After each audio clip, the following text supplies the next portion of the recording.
आज के वीडियो में हम बात करने वाले हैं सीए फाइनल के सबसे खतरनाक सब्जेक्ट ऑडिट के बारे में। आधे लोगों को तो इससे पढ़ने में ही दिक्कत हो जाती है, बुक्स लेने में ही दिक्कत होती है, मन में ही इतना डर बैठा हुआ है, जबकि उन्होंने आज तक कभी इतना एफर्ट्स डाले ही नहीं है। बट पढ़ने में स्टार्ट करने में ही डर लगता है, 2-3 दिन पढ़ा फिर बंद कर देता है, ऐसा लगता है कि नहीं हो पाएगा। जब भी सीए फाइनल ग्रुप 1 की बात होती है ना, तो ऑडिट की वजह से ही लोग अटकते हैं। तो सीए फाइनल में जो अटेम्प्ट्स लगते हैं उसका सिर्फ एक रीजन है और वो है ऑडिट। अगर हमने ऑडिट को कॉन्कर कर लिया तो ये मानकर चलो कि सब हो गया। और ऐसे खतरनाक सब्जेक्ट को मैंने अपने टाइम पर जब मैंने अटेम्प्ट दिया था तो मैंने 15 डेज या 20 डेज समथिंग कुछ दिए थे, एक बार मैंने पढ़ा था और मेरा क्लियर हो गया ऑडिट। बिलीव मी दिस, जबकि हमारे अटेम्प्ट में वैसे 3 दिन थे, जो आपको 1.5 डेज मिलते हैं ना, उस टाइम पर हमारे पास 3 दिन था। ये भी एक रीजन था, लेकिन स्टिल मतलब अगर आप भी वो 3 दिन का रिविजन कर लेते हो ये करने के बाद, तो आपका ऑडिट क्लियर हो सकता है। तो फिर लोगों को इतना टाइम क्यों लग जाता है ऑडिट पढ़ने में? सिंपल रीजन, सबसे पहले तो उनको स्ट्रेटेजी नहीं मालूम है। तो आज के वीडियो में मैं आपको स्ट्रेटेजी बताऊंगी, साथ ही में एक प्लानर भी दूंगी, और इसके बाद आपका ऑडिट क्लियर होने से बिलीव मी कोई नहीं रोक सकता है। सो मैं जो जो आपको बता रही हूँ ना इस वीडियो में, मैंने खुद फॉलो करा है, अपने आप पर एक्सपेरिमेंट करा है, अपने मेंटोरशिप के जितने भी स्टूडेंट्स हैं उनको मैंने ये बोला है, उनसे फॉलो करवाया और उनका भी क्लियर हुआ है जनवरी 26 अटेम्प्ट में। यस, सो अगर आपको वो वीडियो क्लिप्स सुननी है स्टूडेंट्स की, तो आपको वो मेरे शॉर्ट्स चैनल पर भी मिल जाएगी, साथ ही में इस चैनल पर भी मैं कुछ कुछ क्लिप्स आपको बता दूंगी। तो आपको पता चलेगा कि ये एक्चुअल में स्ट्रेटेजी वर्क करती है ऑडिट के लिए। और ऑडिट के लिए मैं ओरल टेस्ट भी लेती हूँ मेंटोरशिप में, आप चाहो तो वहां पे भी मुझसे कनेक्ट कर सकते हो, वो बहुत यूजफुल रहता है। स्टार्ट करते हैं सीधा कि ऑडिट को पढ़ना कैसे है। सबसे मेन बात, आप ऑडिट को कभी भी आईसीआई मटेरियल से मत पढ़ना। सिंपल रीजन, बहुत बल्कि है, बाइफरकेशन ही आपसे नहीं हो पाएगा, क्योंकि आईसीआई मटेरियल को हम 1.5 डेज में नहीं पढ़ सकते, और जो चीज हम 1.5 डे में नहीं पढ़ सकते उसको पहले से पढ़ के कोई मतलब नहीं है। तो आईसीआई मटेरियल का जो आप बाइफरकेशन करोगे, उससे जो नोट्स बनाओगे, उतनी मेहनत तो आपको रेडीमेड ही मिल जाएगी। तो बहुत सारे स्टूडेंट्स उससे नोट्स बनाने बैठते हैं, बट वो प्रोसेस लंबी करने का काम है।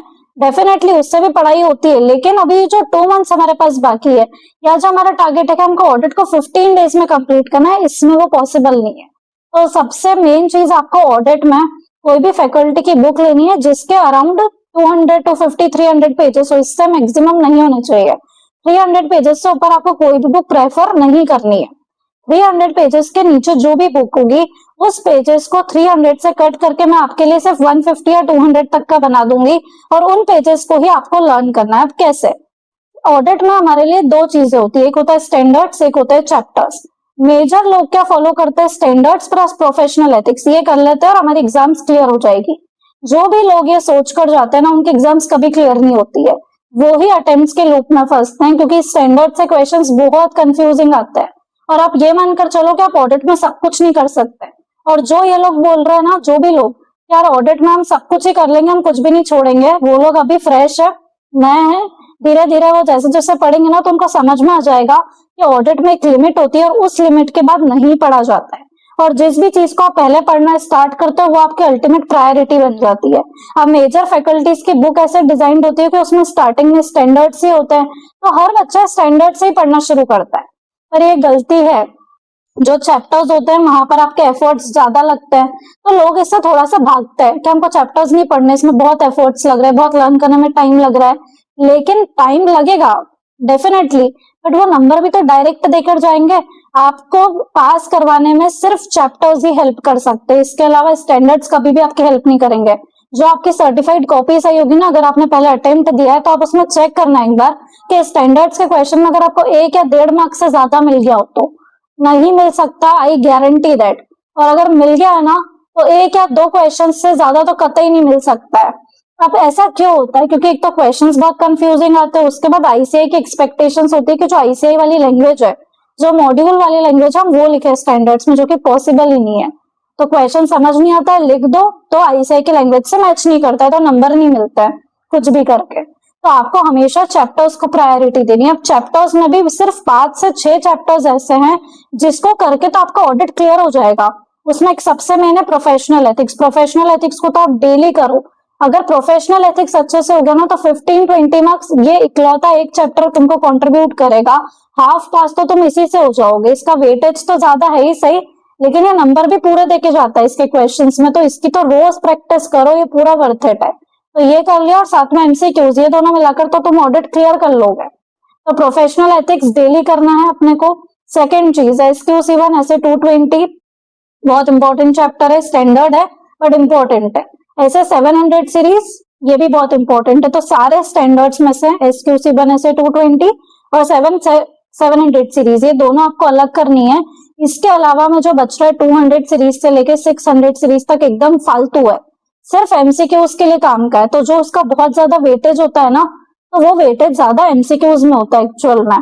तो एमसीक्यूज में जो 30 मार्क्स के एमसीक्यूज आपको मिलते हैं, उस 30 में से 20 मार्क्स तक के एमसीक्यूज सिर्फ उस स्टैंडर्ड्स में से आते हैं।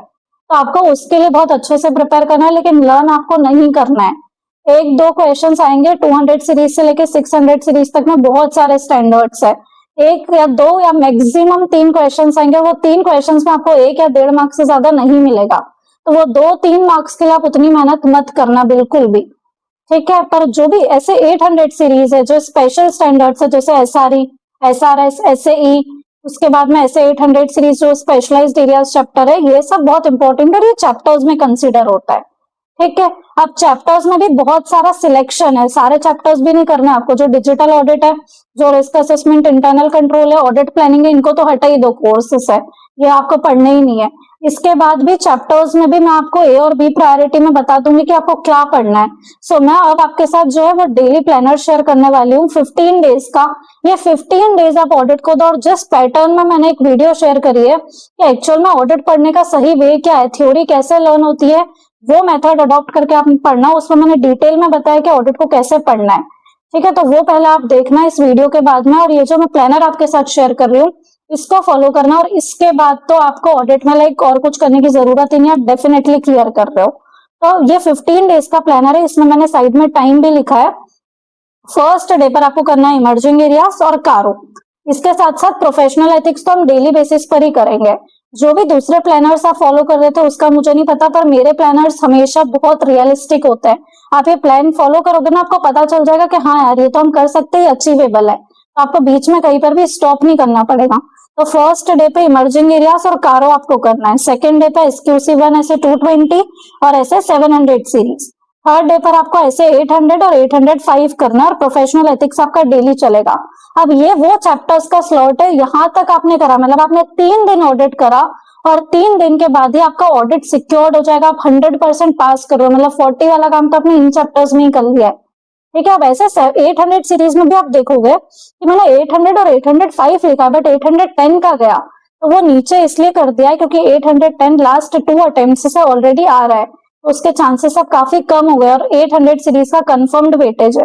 तो 805 और 800 का बहुत ज्यादा वेटेज जो है वो चांसेस इंक्रीज हो गए। तो ये पूरा आपको मे अटेम्प्ट के हिसाब से ही प्लानर मिलेगा, आप इसको डेफिनेटली फॉलो करना। अब जो मैंने इसमें आप देखोगे कि 30% क्यूमुलेटिव टेस्ट होगा, ये कंप्लीटली ऑप्शनल है, अगर आपको देना है आप दो, पर बहुत बढ़िया चीज है। अगर इसको करने के बाद आपने एक टेस्ट दे दिया तो आपको ये कंफर्म्ड हो जाएगा कि आपका ये 100% अब पूरी तरह से अच्छे से हो चुका है। देन फोर्थ डे पर अगर आप देखोगे तो इन्वेस्टिगेशन और PSU करना है आपको। फिर फिफ्थ डे पर NBFC और SRS 4400 सीरीज। सिक्स्थ डे पर बैंक ऑडिट और कुछ स्टैंडर्ड्स रखे हुए हैं, और सेवेंथ डे पर SAE और कुछ स्टैंडर्ड्स रखे हुए हैं। तो स्टैंडर्ड्स में भी मैंने आपको प्रायोरिटी सेट करके दे दी है, और ये जो भी स्टैंडर्ड्स आप करो ये आपको लर्न करना है प्रॉपर। तो आप चाहो तो आप इसको लर्न करो अच्छे से, वरना आप MCQs के लिए रीडिंग भी इवन ले सकते हो। और जो बाकी के चैप्टर्स मैंने बताया वो तो आपको अच्छे से लर्न ही करना है, उसमें कोई भी एक्सक्यूज नहीं है। ये करने के बाद आपका रिविजन होगा वापिस, और आप 70% टेस्ट दे सकते हो। लेकिन इसमें एक बढ़िया बात यह है कि जो ऊपर का 30% आपने करा है ना, वो भी इस टेस्ट में इंक्लूड होगा 70% वाले में, ताकि जो आपका कोर एरिया जो आपको 40 दिलवा रहा है उसका आपका 2 बार रिवीजन हो गया। और बिलीव मी, जब आपने ये प्लान 8th डे तक फॉलो करा और 8th डे पर जब आपने इसका टेस्ट दिया 70% वाला, तो आप ऑलरेडी ऑडिट में क्लियर कर रहे हो आराम से विद बोनस मार्क्स। मतलब ऐसा है कि सिर्फ 40-40 पर नहीं, 50-55 वाली पोजीशन पर आप आ गए हो। तो ऑडिट में जिस बंदे ने भी 70% का टेस्ट अच्छे से दे दिया है वो ऑडिट को आराम से क्लियर कर रहा है। अगर इसमें आपके अच्छे नंबर आ गए तो और बढ़िया बात है। और ये दोनों टेस्ट भले ही सिलेबस 30% और 70% है, लेकिन मार्क्स 100 मार्क्स का टेस्ट है, तो इसमें आपको वेराइटी ऑफ क्वेश्चंस देखने को मिलेंगे। साथ ही में इसमें MCQs भी है, तो आपको अच्छे खासे क्वेश्चंस मिलेंगे जो एग्जाम में चांसेस है कि वो इवन रिपीट भी हो सकते हैं। ठीक है, तो ये टेस्ट आप जरूर से दे सकते हो, ऑडिट में बहुत यूजफुल है। ऑडिट में हमेशा क्यूमुलेटिव स्ट्रेटेजी ही काम करती है। फिर जो नेक्स्ट रिमेनिंग 30% पोर्शन है ना, इसमें आप देखोगे कि इसमें काफी चैप्टर्स है, जैसे कि इंटरनल ऑडिट हो गया, फॉरेंसिक, फिर SRE 2400 series, due diligence, SAE जो 3400 और 810 एक ग्रुप ऑडिट है, बहुत सारे स्टैंडर्ड्स है, और कुछ चैप्टर्स तो ऐसे जो मैंने बिल्कुल छोड़ने के लिए रखे हुए कि ये तो आप स्किप ही कर दो। और इनका करके आप 100% का जब टेस्ट दोगे लास्ट में, इनको भी आप रीडिंग जरूर करना, क्योंकि MCQs के लिए ये भी हमको करना रहेगा अगर आपके पास टाइम है तो। अगर नहीं है तो आप 70% पर ही रुक भी सकते हो। जब आपने ये 100% का टेस्ट दिया तो आप मानकर चलो कि आपका जो 30% कोर सिलेबस है वो अभी तक 3 बार रिवाइज हो गया, और आपका जो 70% सिलेबस है वो 2 बार रिवाइज हो गया है। और जिस बंदे ने भी ये 100% वाला टेस्ट दे दिया, ये 15 डेज का प्लानर फॉलो करके पूरा ABC एनालिसिस के अकॉर्डिंग बना हुआ है, मैं अटेम्प्ट के लिए है स्पेशली, आपको कोई भी नहीं रोक सकता ऑडिट क्लियर करने से। लेकिन इसमें आपको लर्न कैसे करना है, इन डिटेल क्या स्ट्रेटेजी फॉलो करनी है, वो मैंने एक वीडियो में शेयर ऑलरेडी करी हुई है, तो वो वीडियो भी देखना और इसके साथ इसको कंबाइन करके पढ़ना, और फिर देखना आपका ऑडिट का फियर कहाँ जाता है, एकदम खत्म हो जाएगा। आप कभी इसके बाद ऑडिट से नहीं डरोगे। सो आज की वीडियो अगर आपको पसंद आई हो तो वीडियो को लाइक करना ना भूले, चैनल को सब्सक्राइब करना ना भूले। So thank you so much for watching.